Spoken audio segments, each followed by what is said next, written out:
আসসালামু আলাইকুম। কেমন আছেন আপনারা সবাই? চলছে আমের সিজন। আর আম দিয়ে কত রকম যে রেসিপি তৈরি করা যায় সেটা তো সবাই জানেন। আম দিয়ে যে কোনো রেসিপি বানালেই সেটাই কিন্তু অনেক বেশি মজার হয়। আমি আজকে সুপারি আম্মি ম্যাঙ্গো মিল্কশেক বানাবো। তো বলতে পারেন সামার ড্রিঙ্কস, কারণ এই প্রচণ্ড গরমের মধ্যে এরকম ঠান্ডা ঠান্ডা একটা ড্রিঙ্কস হলে কিন্তু আর কিছুই লাগে না। এক গ্লাস ম্যাঙ্গো মিল্কশেক খেলেই মন প্রাণ একদম ঠান্ডা হয়ে যাবে। তো চলুন কিভাবে আমি আজকে ম্যাঙ্গো মিল্কশেক তৈরি করি আপনাদের সাথে শেয়ার করি। তো প্রথমে দেখতেই পেরেছেন আমি 3টা আম ভালো করে ক্লিন করে নিয়েছি। তারপর হচ্ছে আমগুলাকে কেটে নিচ্ছি। আর আমগুলা দেখতেই পাচ্ছেন একটু কিন্তু আঁশ নাই, একদমই প্লেন। তো এই আমগুলো খেতেও কিন্তু অনেক বেশি মিষ্টি, অনেক বেশি ইয়াম্মি।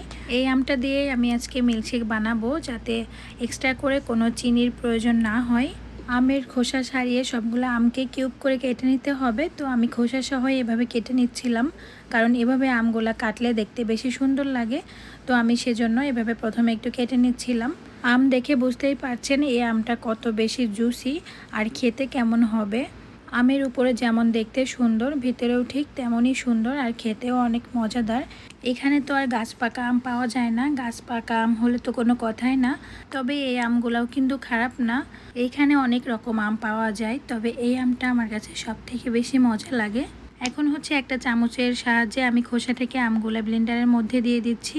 আমি এখানে 3টা আম নিয়েছিলাম প্রথমে, তো পরে আমার 2টা আম লেগেছে। আমি যতটুকু মিল্কশেক বানাবো এর জন্য 2টা আমই এনাফ ছিল। তারপর হচ্ছে আমি এখানে ভ্যানিলা আইসক্রিম নিয়েছি।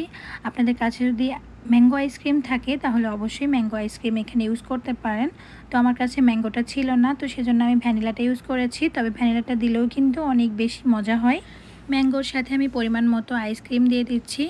এখন এর মধ্যে আমি দিয়ে দিব হচ্ছে আইস। এখানে আপনি কতটুকু ঠান্ডা খেতে চান তার উপরে ডিপেন্ড করে আইস দিতে হবে। আমি বেশি ঠান্ডা চাচ্ছিলাম না, যেহেতু বাচ্চা খাবে। তো এখানে যেহেতু আইসক্রিম আছে সেজন্য আমি 4টা আইস কিউব দিয়ে দিয়েছি।